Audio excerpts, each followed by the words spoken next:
Good morning, Vision. I can't believe that it's over. March, this is it. Last Sunday in March already. Wow, how time flies. So, this is Palm Sunday, too. I love that. The beginning of what is called Holy Week, right, for the Christian world. And this month's theme was rooted in truth. And so we started off the talks with the power, which is the spiritual power where we all live and move and have our being, the thing that we are immersed in and surrounded by, and that is actually the very essence of us. And that is at our disposal, this power, the spiritual power of who and what we are. And then the second week, we talked about the presence and the fact that there's only one truth. There's only one energy. There's only one. There's no duality of any kind. There's no good versus evil or any such nonsense like that. There is only this one, this undivided, united wholeness of which we are some part, right? We are some part of that one life, of the divine. And then last week, Terry McBride was here, our guest speaker, and he spoke to the joy and wonder of truth, right? As we just stand in our truth and speak our word, how conditions around us change. So it all leads us to today, and today is the journey. And the journey is rooted in truth also. And I love this time of the year because this whole Palm Sunday story is just filled with symbolism, and that's the part of this that I just really love. It's this whole Holy Week is so rich in the symbolism of our story. And that's what this is all about. This Palm Sunday story is about Jesus' journey, right, to Jerusalem, entering into the city, entering into his destiny, into Holy Week that we're still talking about 2,000 years later. I mean, that's really some good story. Really, you got to think about it. It's a great story. It's a great human teaching that we're still talking about it, and that's one of the things I love about ancient scripture. All of it is how relevant it is to us when we interpret it symbolically and not literally, whether it's the Torah, the Old Testament, the New Testament, the Apocrypha, the Tao, whatever we're talking about, the I Ching, the Quran, any of these ancient writings, the Bhagavad Gita, the Vedas, they're so rich in symbolism, and that's what makes them so valuable to us thousands and thousands of years later. No matter which one we look to, we value them not for historical accuracy. It's not about that, but it's about the stories. It's about the wisdom that they are transmitting to us over the years. It's about the guidance. And so many storytellers, particularly the storytellers in that part of the world, a lot of times when they began their tales, they would say, maybe it happened, maybe it didn't, right? It's the story that counts. And they would start their story, so they knew thousands of years ago that these were not historically accurate stories. These were not true factual stories. They prefaced their storytelling by, maybe it happened, maybe it didn't. Here's the story. Because it was to impart some wisdom to us. It was only, just basically recently, within the last 100 or so years, that it became literal, where the Bible was taken literally. God said it, that's it. I don't want to talk about it. And it was never meant to be that. It was never meant to be that. The value in these ancient texts are how we apply them to our own lives. So let's look at this story from the metaphysical viewpoint, because this journey, this week between Palm Sunday and Easter, this journey is our life's journey, just spoken symbolically over the week. So stories like this one, like Palm Sunday, that are so rich in symbolism. You have Bethany, right, which is the city that Jesus passed through on his way to Jerusalem. I think he started in Jericho somewhere and went through Bethany. Bethany, it actually means house of figs, which that shows up later on. But anyway, house of figs, which can also be unripened figs. So this is potential.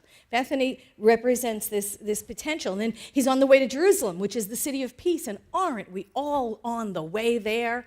This is our goal in life, is to walk through peacefully, right? We want to get to that place of inner peace. So we're all traveling to Jerusalem. And on the way, when he stopped in Bethany, who did he meet up with? He met up with Martha and Mary, and of course Lazarus, right? That's the big story. But Martha was the doer. She was the outer human. She was the human, the human doing, not the human being. She was the human doing. She was the list making, getting food ready, doing stuff. She was the outer human. And then you had Mary, who represents the inner. She was the knower. She was the intuitive. She was the sitting, thinking, meditating, inner being that we are. So you have these two aspects of our humanity. And then, of course, Lazarus, good old Lazarus, sleeping, asleep to his inner divinity, totally, right? He was supposed to be dead. Okay, fine. So he's in the cave. But this represents this part of us that is asleep, just asleep to our own divinity. And then you have Jesus, the highest aspect of ourselves, the Christ consciousness, right? That part of ourselves that knows our oneness with all, that knows who we truly are. And so this interaction in Bethany, in the potential, this interaction between Mary and Martha and Lazarus and Jesus is the symbol of our own spiritual journey. What goes on there, is about our own lives. Martha's busy doing. You feel that way sometimes from Monday through Friday, right? You're busy doing the outer. And Mary, who is the inner aspect of us, thinking, deliberating, contemplating, meditating, representing that inner life, the intuitive. And Lazarus, sound asleep to his divinity. Until what? Until he is called forward by the divine, by the Christ consciousness. Until he is awakened to his own divinity by being called forward by this divine knowledge, the inner Christ consciousness of our own being. Ernest Holmes said this. He said, under some condition, we shall all awake from our sleep. This is the meaning of the saying that, awake thou that sleepest, arise from your dead, and Christ will give you the light. So this is about what this is, this inner awakening, that spark within us goes, I can't be in here ignored any longer. We have to awaken to our inner truth, our inner divine nature. This is the spiritual path that we're on, awakening to our own inner divine nature. When we are called by that Christ consciousness within us to wake up.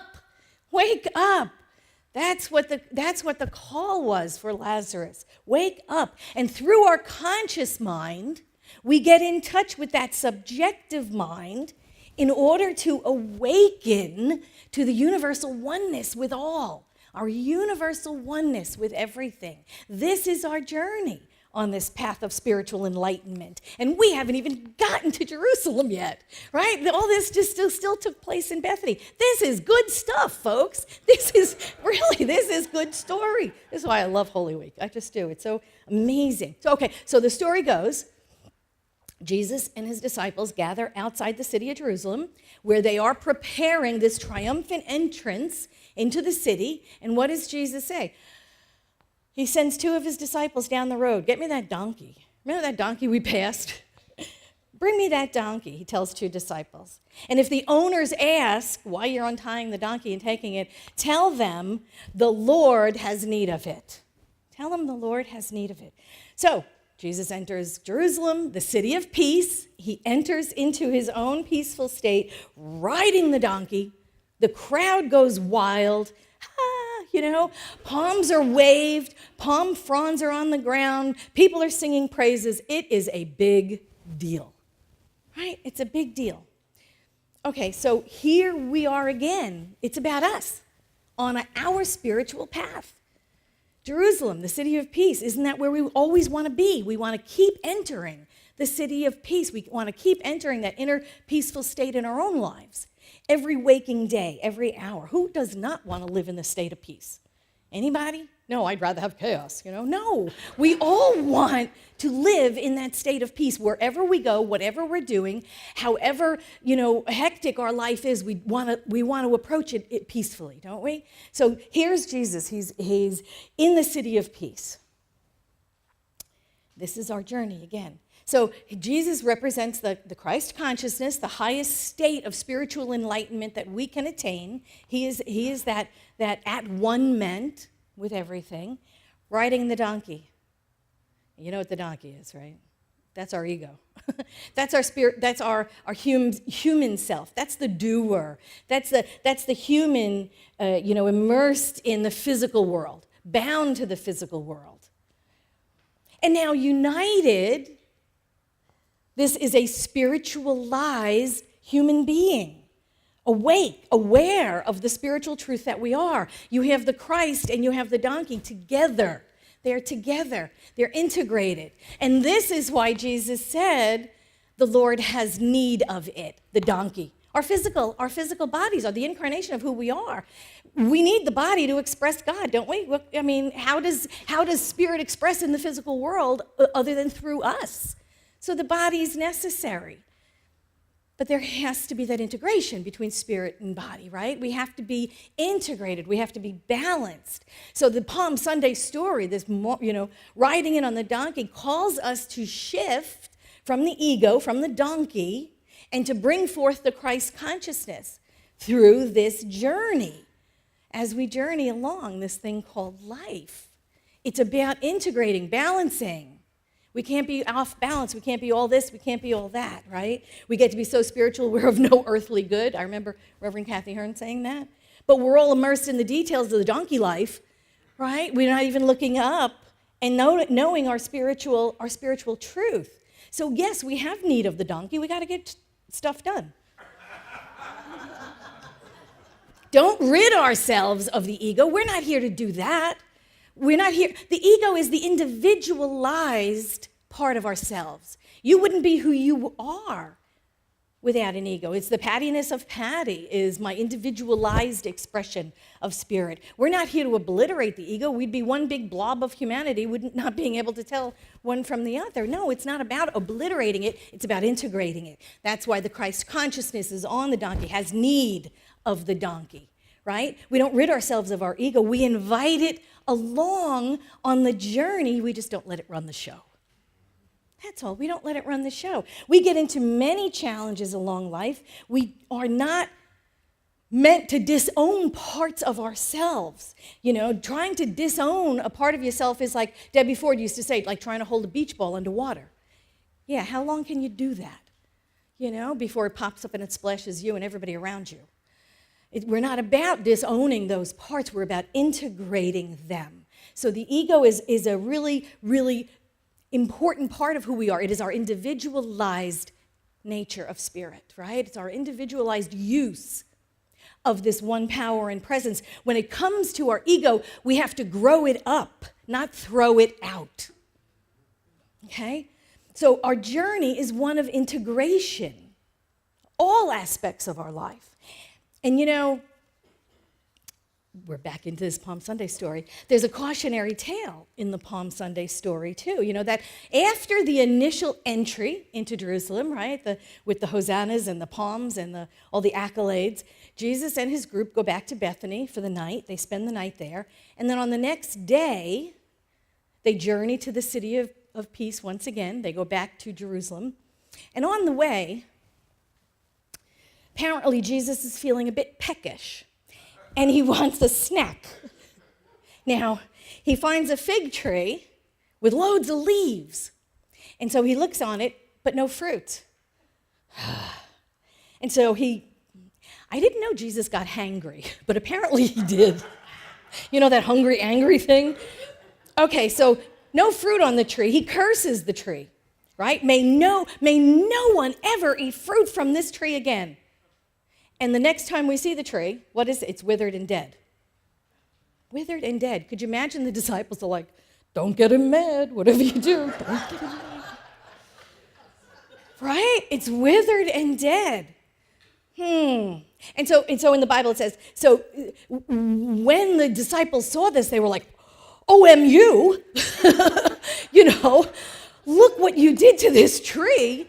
Oh, goodness gracious. And Jesus, what? He answers them. He says, verily I say unto you, if you have faith and doubt not, you shall not only do what was done to this tree, but if you say to the mountain, be moved and cast into the sea, it'll be done. And all these things, whatsoever you ask in prayer, believing, shall receive.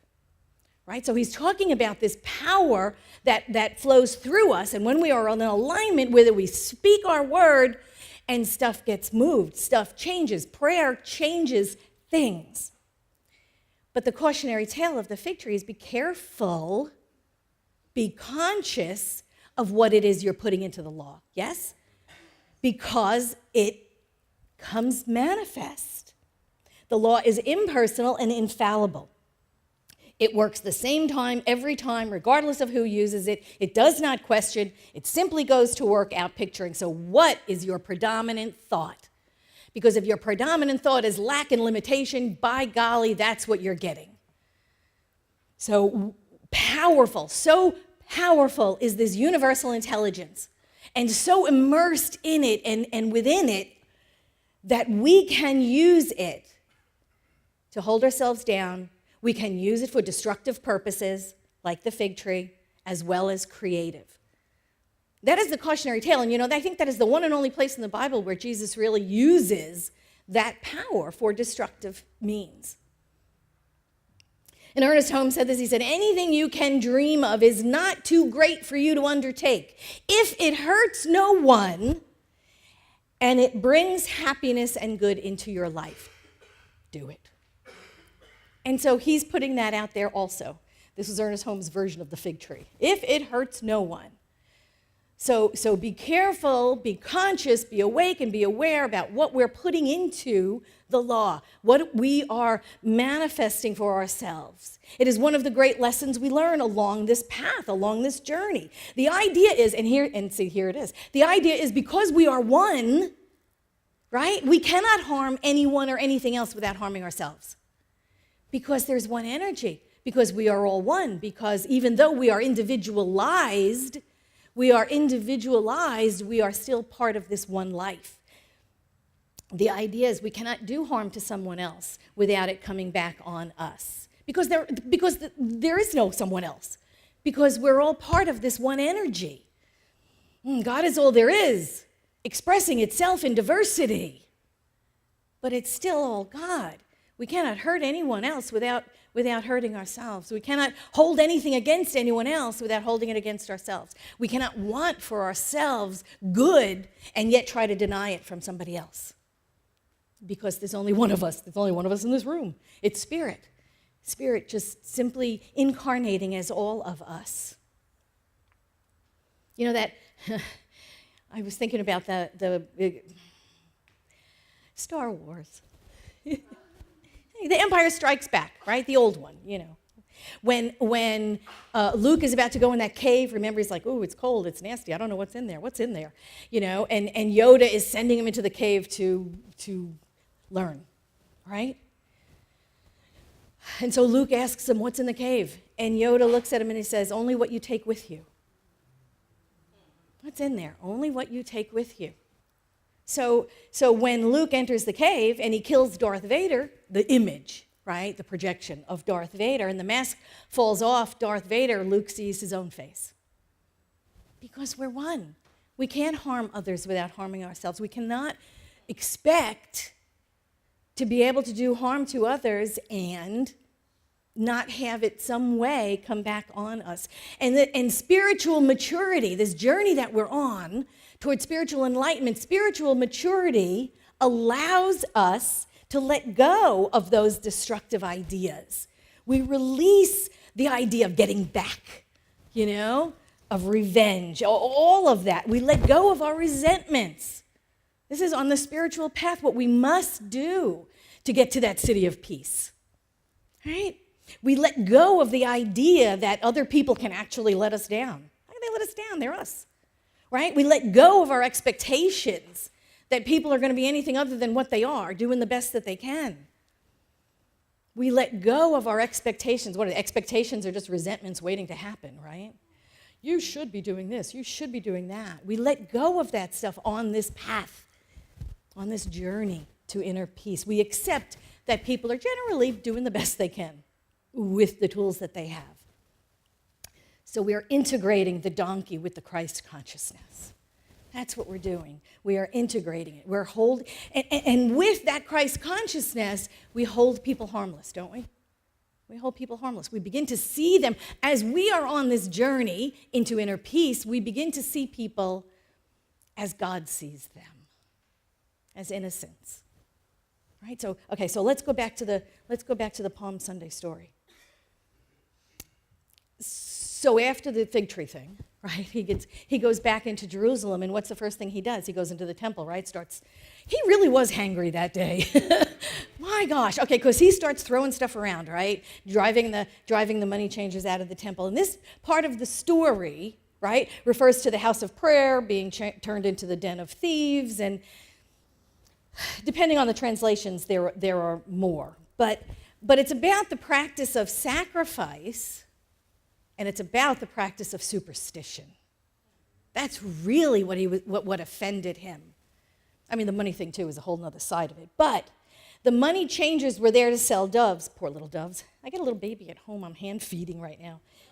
His mom got killed. It's so cute. Okay, so these little doves, they were selling these little doves for sacrifice, right? Because something has to die, something has to be bled in order for us to be okay. That's an old pagan ritual, by the way, that got incorporated into religion somewhere along the way.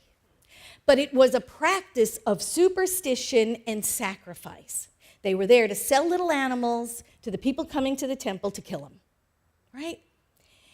So it is this superstition of conducting spiritual events at the physical level that Jesus was really objecting to. It goes back to the pagan practice of the blood sacrifice. Something had to die in order for us to be safe. It was a total pagan practice, okay? Something had to bleed, something had to die in order for God to make nice to us. I don't know where that came from, but there you go. This is the whole thing about the scapegoat. You know the scapegoat? Okay. Chiefly a biblical term. The goat is let loose in the wilderness. This is a Yom Kippur thing. Okay, the goat is let loose in the wilderness on Yom Kippur after the high priest symbolically lays all of the sins of the townspeople onto the goat. This is all in Leviticus, old stuff. And then the goat is released in the wilderness to die, and he has taken all the sins of the town with him. So ironic, is it not, that Jesus became the example of the most extreme pagan blood sacrifice? It's really what it is. He had to die so that we could all be safe. Okay, and that's Easter, and we'll talk about that next week. Isn't this a joy? Okay, we'll talk about that next week. So today, the symbolism of Palm Sunday as it relates to our journey along this spiritual path. So we recognized, right, the inner and the outer selves as humans, as Mary and Martha, and then we awaken to the spiritual nature that is within us, calling us. It is always calling to us. It's always telling us to awaken. So we awaken like Lazarus because we are called forward by our own inner nature. This is no God far away on a cloud somewhere. This is our own inner nature calling us to awaken to the truth of who we are, our own higher nature, our own Christ consciousness. And then as awakened beings, we integrate our human nature, the donkey, with our divinity, with our Christ consciousness, and we ride that sucker right into the city of peace, you know? We absolutely integrate our human and divine natures, because remember, the physical body is still only all spirit, right? Because it's all just energy. We just kind of think we're separate and apart. So we integrate this, and we enter into the city of peace. We enter into that state of tranquility and peace and contentment and surrender because we know who we are. We recognize that all of life is an outpicturing of the one life.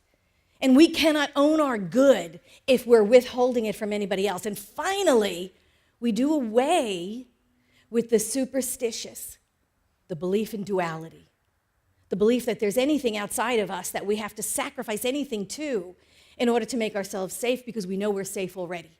We know we are the incarnation of the divine. Finally, putting to rest the idea that we are broken sinners who must be, for some reason, saved by some ancient deity that lives far, far away from us.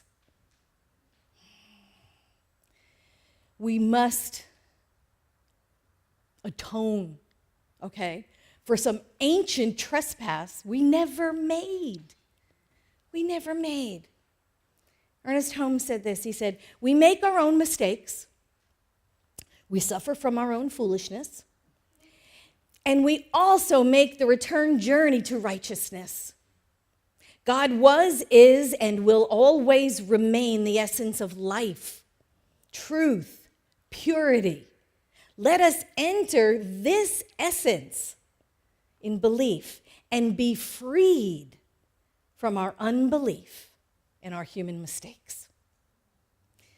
This is the journey that we're on. This is the story between Palm Sunday and Easter story, and it's glorious. I don't want to give it away, but it ends really well.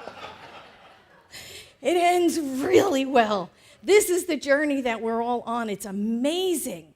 It is an amazing journey to come to the truth of our and to live that boldly and without regret in the world. It is the life we are meant to live. Live it. See you on Easter. Thank you so much.